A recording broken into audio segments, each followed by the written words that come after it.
আসসালামু আলাইকুম বন্ধুরা। গতকাল 4 তারিখ ছিল, ঢাকা থেকে বাড়ি আসার পথে হঠাৎ এমন একটি হৃদয় বিদারক দৃশ্যের মুখোমুখি হয়ে যায় যা আসলেই বলার মতো না।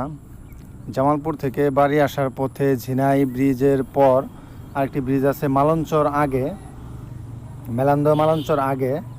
এই ব্রিজের নিচে কে বা কার জানি লাশ বস্তায় মেরে বস্তায় ভরে পানিতে হয়তো ডুবায় রাখছিল।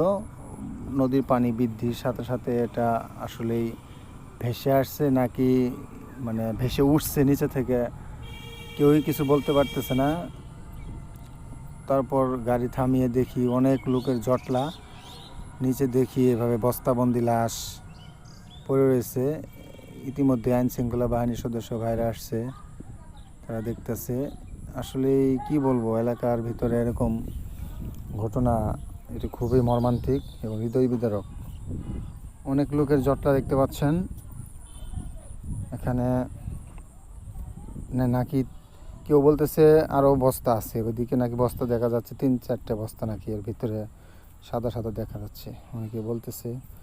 আমি আপাতত একটাই